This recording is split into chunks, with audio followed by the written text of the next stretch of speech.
Hi there, I'm just here near a walking trail that I walk on most days when I'm doing my puttering sessions, and thought I'd record this video about where does story fit in the marketing for hippies approach to marketing. I just wrote a fairly robust email, longer, more detailed email than I've written in years, I think. But I wanted to do this video because I know some people prefer to digest in this way, and maybe some new thoughts will occur to me. So why I'm recording this video timing-wise is I've been sharing up Lisa's story coaching program that's coming up. And as I've been sharing it and sending out emails about it, it's had me think about storytelling and marketing in a way I just haven't had the opportunity to for quite a while. And it's been having me realize how important it is in marketing. It's always been there for me, I suppose peripherally, but maybe just the occasion hasn't warranted me thinking about it. It's not that I haven't been thinking about story. I've been thinking about story for, oh gosh, a good 20 years, and more in depth all the time on the sort of folklore side of it, but not as directly connected to marketing. And maybe part of this is feeling generally unimpressed with what I've seen around storytelling and marketing, and how often they're not talking about storytelling, they're talking about propaganda, or they're talking about trying to persuade people. And it's not that I don't think persuasion is okay. It's not that I'm trying to ban persuasion. I think that's the basis of point of view marketing, is a certain level of making a case for a perspective. But I don't believe that's the role of stories. I don't believe the role of stories is to get us to change our mind. There's no imposition in a story. It's just an invitation. It's just saying, here's what happened. Where that can create change for people is they hear a story of something that happened that doesn't fit their understanding of what could or should have happened. Yeah, the story doesn't fit their model of the world. And then they're faced with a choice. Do I go with reality, or do I go with my theory? And for a lot of us, this may be what got us into some kind of work. We had a certain model of the world, maybe around health and medicine. And then things happened to us or to people we knew that didn't fit in the conventional definition. Maybe it's around relationships or money. Yeah, reality challenges our assumptions and the spells that we're under. And I've written quite a bit about this, and will write more about it over the coming years. This difference between spells and stories. And a lot of what's talked about as storytelling, I say, is spellcasting. But the thing primarily that breaks spells down, turns them into compost for something probably more useful to serve life, is story. Because it does so without arising resistance. Story doesn't impose, it doesn't push, it's got no suggestions in it. It's just got, isn't it like this? A lot of the time. So stories can afflict us because they challenge our worldviews. You know, somebody heals himself of a terrible disease without doing the conventional approach. And you just have to notice it. And it's a thorn in the mind. And you get enough of those thorns, and you either have to kind of seal them off with a mental tumor to sequester them, or you got to change your mind or reconsider that reality, what reality is, and that it might be a lot stranger than you thought it was. So that's where I've been at. It's just thinking about storytelling a lot, because Lisa Bloom is such a wonder. And I hope you hear the full-throated endorsement that I'm giving. Full-throated meaning throat not constricted with doubts. Yeah, I've met her, I spent time with her, and I just like what she's about. I think her little ebook is fantastic, and I think her work could be very useful for many of you. So I hope you'll check her out. But regardless, where do stories fit in the marketing for hippies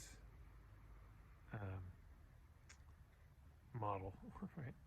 So we have this pyramid, and you go to marketingforhippies.com/steps, and you'll see it there.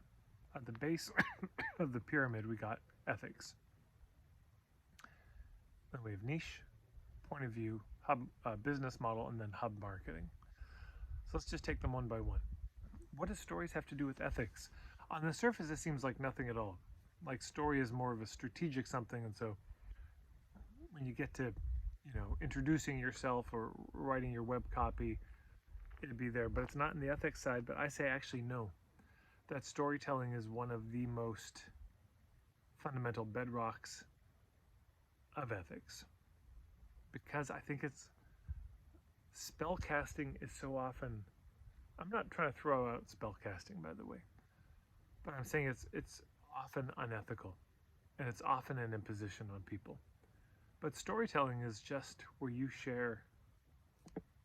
Period. You share. You lay something down. You say, I've got this toque, and this is the story of where it came from and how I made it, and anyways, I'm selling it for this much, and you put it down in front, and that's it. So storytelling is where you share your story, maybe the stories of clients, and people get to choose how they want to engage with it. They can choose the level, and they'll hear certain things, and other people hear other things. So it's immensely respectful storytelling. This whole trauma-informed approach to marketing or to life, to any of our work, storytelling plays a big role, because really different people take different things. If you have a dozen people hearing a folktale, they'll all take something different from it, and they'll probably take the thing that they most need from it. So to me, this is the bedrock of ethics. The bedrock of ethics in my philosophy is, instead of going for the sale, we go for the truth. The truth of if it's a fit. But if we try to corral people into saying yes and corner them and bully them, that's not ethical. And stories don't do that. So stories are our best friend on engaging in ethical marketing. With niching, boy, I'll tell you what, when people are struggling with their niche, if I just ask them, what got you started in this work? How come you're doing it? They tell me the story, and in that story, so often is their niche. It's amazing how frequently that happens, because their healing modality or the work they're doing is often, they came to it because they were struggling with something and they overcame that through the help of this thing. And I could give if you go to the puttering session case studies, you'll see a bunch. One day I may write a book about it, just with all the examples of how our deepest wound is often a doorway to our truest niche. So many stories, and you probably have your own, is my guess. So all that to say is, our story, the story of our life, often tells us where the niche is. But also, it's the flip, is that if you're not able to articulate the story of your ideal clients, of the people you want to help, if you can't describe a typical day for them, you can't describe the moment they're in, the situation they're in. Situation is another word for story. How are you going to establish the relevance of what you do? Very difficult. So, for niching, it's a big deal, both on the internal side, figuring it out, but also establishing relevance. It's a very powerful thing to put in your marketing. Basically, is this your story? Is your life like this right now? Because if you can do that in such a way that they say, wow, yes, you got it made. In terms of the relevance, there's more to it. Because it isn't just relevance, is it? You got to build credibility. Yeah, and then you got to establish the value. There's those three levels of filtering. So, but third, we've got point of view marketing. This might be the strongest one of all. Point of view is our understanding. Now, if you make a product, so if you make toques, you have an opinion about how to make toques, about the materials that should be used to make toques, how long it should take to make a toque, how they should be worn. I don't know. You've got a lot of opinions about toques. For Americans, this is a toque. It's not a beanie. And please try to spell toque in the comments, and we'll all enjoy. Yeah, and if you're a coach or a healer, then you have opinions about this journey from island A to island B that your clients are on, from their problem to the result. That's point of view, basically. Here's my take on how this work should be done. Here's the challenge. It's boring as hell. Fascinating to the nerds, but ultimately dry and abstract, ungrounded, hard to follow sometimes. Until you bring in a story. Story is what brings your point of view alive. That's what it was, a breathe life into it. What kinds of stories am I talking about for point of view? One, your story. How you used this material to overcome something, or how you learned this skill of making toques if you make products. Second is stories of your clients. Oh, here's what some of my clients have used these products for. Here's some of the things I've heard. Or here's a client I helped get from island A to island B, and here's what happened, and so you see what I'm saying. There's a beginning, and the middle, and the end there. You say in the beginning they came to me with this problem. Well, that's the story of them now. And then what we noticed was this, and then you tell the story of how, working with the client, what you saw, what you noticed, and then how you got them to island B. The middle is the most interesting part of the story, and the middle is where the point of view appears. But instead of the point of view being just academic, it becomes actual. Yeah, it becomes embodied. So story helps you incarnate your point of view. Most of us have a hard time following theory and certainly remembering it. But story, the human mind, you could say, is built in the shape of a story. And so stories just fit right in, and we have an much easier time remembering them, which is also helpful for your business, helpful for word of mouth. I don't need to belabor that. Business model. This one's maybe a little more tenuous on the story, but there are ways it applies. First of all, what do you want the story of your life to be? Business model, to always go back to Alex Baisley of BigDreamProgram.com. You start with the lifestyle you want to have, and you back your business into that. You do not start with the business and business model and then figure out the lifestyle inside. So part of this is, what do you want your story to be of your days? When you're talking to your friends about your life, what do you want to be able to tell them? So the story shows up there. And business model includes your offerings, yeah? So you make a toque. And let's say I sell this toque. I think this toque was about $60 Canadian. And you say, but whoa, Ted, $100 or $60 for a toque. That seems a little expensive. But wait, what if I told you that this was a local Canadian company, and that this is wool, and I believe it's also pre-shrunk, meaning I can throw this in the wash and in the dryer, and it won't have shrunk at all. And look at the style. The company is called Pollen. They also make the best sweaters. Pollensweaters.com, Pollen, if you want to check them out.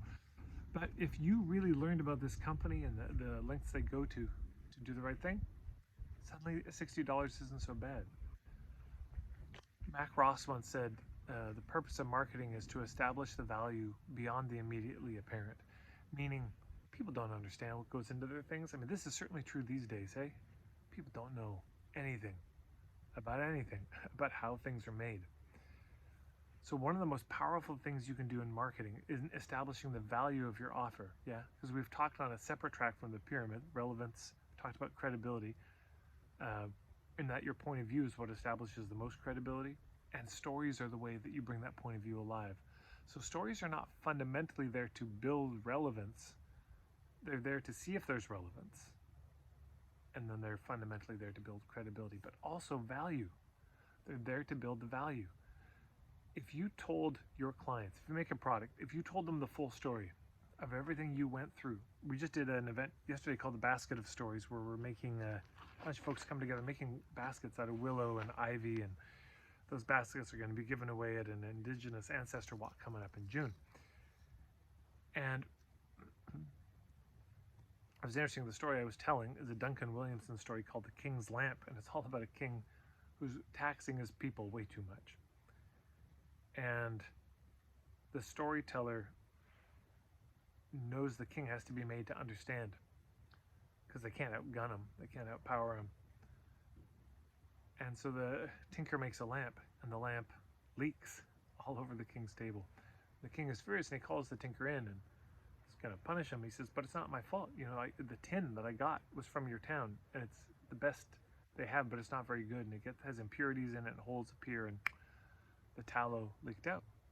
So he gets the tin dealer, but of course he blames the tin maker, and the tin maker blames the person at the foundry, and the foundry blames the person who makes the bellows to heat the ore, to melt the, and he blames the hide tanner, and the hide tanner blames the farmer, and the farmer blames the king. He says, you tax me so high, I can't even afford to feed my cattle. So the skin from the cattle is too thin, so the hide tanner can't make very good leather out of it, which means the bellows aren't going to last as long or work as well, which means your ore won't get hot enough to make good quality tin to give to the tin dealer, so the tinker can make you a good lamp. So what's happening in that story is the king is being restoried. And it says it in the story. He'd seen many lamps. He owned some, but he'd never seen them made. And most people have never seen what we do made as a product. And if it's a service, they have no idea how much you put into this. Yeah? They don't know the number of hours, how many people you've worked with, how much debt you're in from your college of learning this stuff, how many elders you've sat with, how many ceremonies you've done. So we have to tell them. We have to help them understand the value beyond what's immediately apparent. And the more that people understand the story of what we're offering, the more they are willing to pay. Yeah, most people know the cost of everything, but the value of nothing. And that's our job, is to tell the story of these things. The piece I was going to say is the Basket of Stories. There was all this willow, and Carrie Burdett, she and I are running this together. She gathered all this willow, and I said, Carrie, how many hours do you think it took you to gather this willow? Because I wanted the people making the baskets to understand what had gone into all that material being there. She said, oh, about 10 hours or so. I said, yes, or so. You know, heavy on the or so. That took her a lot of time. And it's very easy to just look at, well, there's a bunch of willow for us to make baskets, and must have just appeared out of nowhere. But no, that probably, I bet you that took her about 20 hours, really, of time for an afternoon of basket making. So then you start to do the math. And then when you buy a basket, you see what I'm saying? You see the basket and you say, shit. Especially as they were making it. Because as they're making the basket, the first time, most of these people, they're breaking branches. And some breaking half the branches they're working with, or you know, they're learning that. So then you realize, wait a second. For there to be 100 willow branches there must have been more that didn't work out. Carrie had to discard. And then for this basket to be made, there must have been twice as many branches as this basket, just to make this basket. So people start to learn the value of things when we tell the story of them. You know, let's say you are a farmer. Tell the story about the bad days too. Don't just tell the story of the good days. Help them understand the cost to you of being a farmer. You do permaculture stuff. You're an arborist. Tell them the hard days. Tell them the physical risks you've had to endure. A bad client, injuries, all this. Help people understand what it costs you to do this. If you do deep emotional work, like, wow, I did a ritual this weekend, and I've been out of sorts ever since. It's taken me 3 days to recover. Let people know, because people think this stuff is free often, and of course it's not. Okay, so we talked about ethics, we talked about niche, we talked about point of view, and we talked about business model. What about hubs? Well, this one might be the most important one. Okay, the whole point of hub marketing is we get to the hot level, and the hot level is that word of mouth, people talking about us without us having to do very much, because that's already been done. What is word of mouth except storytelling? Word of mouth is entirely people sharing stories of experiences they've had and encouraging others to check something out. It's all storytelling. So what story do you want them to tell? Yeah. Most of the stories, frankly, let's say about holistic practitioners are, oh yeah, this holistic, they do a bunch of stuff. They crystal bowls, they do sound, I think they do plant medicine too, and they do some talk therapy, tarot. They do tarot. Like, it's everything. They do everything for everybody. What problems do they help people with? Oh, I don't know. I think anything you want to bring. That's a terrible story to tell. Here's a story that you might want them to tell. I used to have migraines every week, and they're all gone now. I went to see them, and they put me on this protocol, gave me these meditations, and I can't believe it. In 30 days, I'm just not having migraines. It's a miracle. There's a story. But how do you get that kind of story? Well, it goes back to niche, which goes back probably to your story. So story is everywhere. When I look at my approach to marketing and working with Lisa Bloom, or being in contact with her, and it's just had me thinking about story. And now everywhere I look in my model, I see the importance of story. The best advice I've ever given, I think, around social media content is this. Every day, take 5 minutes and reflect on the last 24 hours and ask yourself this. Is there a story I could share that's a good illustration of my point of view?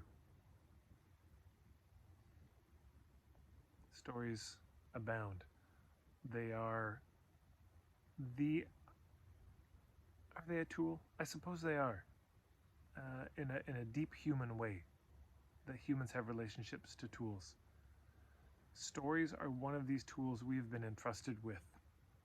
They're one of our closest friends. Stories allow us to do so much. Of course, I'm just talking about business, but stories have an immense amount to do with healing and building community, all of that too. But I'm trying to keep it focused on business. Stories will help you figure out your niche and help your niche figure out if you're a fit for them. They will help you articulate your point of view and make it clear in a way that people actually understand, as opposed to just pie charts and Venn diagrams, which I'm a huge fan of. But those are given a third dimension with story, instead of just being drawn on a piece of paper. They will help you articulate the value in your offerings that constitute and constellate your business model. And they are the fundament of this whole hub marketing and word of mouth marketing thing. And when we market with stories instead of spell casting, we get to sleep well at night. Because we know all we did with our clients was we sat around the fire and we told some stories about who we are, about our work, about some of the people we've had the good fortune to come across and help, and what we've learned along the way, the mistakes we made, and said, yeah, if any of you are interested in talking about that, anytime I'd be open. All right, good night. And then we left the fire, and then they kept talking. And the next day, maybe somebody comes up and says, that thing you were talking about last night, the stories you're telling about the people you worked with, I'd love to hear more. Okay, well, let's sit down and talk. I know there's more to it in marketing, but not a lot more. If you know what your niche is, because you know your story. Marketing can be so much sweeter and so much easier than we think it needs to be or has to be. I see this look on people's faces. I can tell. I give them some answer to a question, and they're it's a mix of delighted and disappointed, because the answer that I give them is so much easier than they thought it had to be. They're ready for something complicated and strategic in a 100-step way, and I give them an answer that's much easier. And stories are like that. I know it seems disappointing and too simple. It is simple, but it's not simplistic. That's the difference. To get to a place where you know your story, you know the stories to tell, and you know the stories you want other people to tell. To get to that place, you have to go from simplistic through immense complexity before you're at simple again. So, anyways, that's my extended rant on how stories fit together. I would love to hear your questions. First of all, I'm sure I missed things. Maybe there's parts of my understanding of marketing that I didn't touch on that it would have been good to. So please put your questions below, and any questions you put below, I will commit to answering either in a video or in a comment, whichever makes the most sense. But I'd love to hear your questions about this. I'd love to hear any thoughts or reflections you have. Maybe there's something obvious I should have said that I didn't say, and maybe you'd do me the graces of saying it for me. That's all for today. Wow. This is, I think, one of the longest videos I've ever done. It's going to take hours to upload to YouTube. But anyways, thank you for being there. Maybe we'll meet someday and we'll get to swap stories and get to know each other. I'll be lucky enough to hear some of yours. I'll leave it there.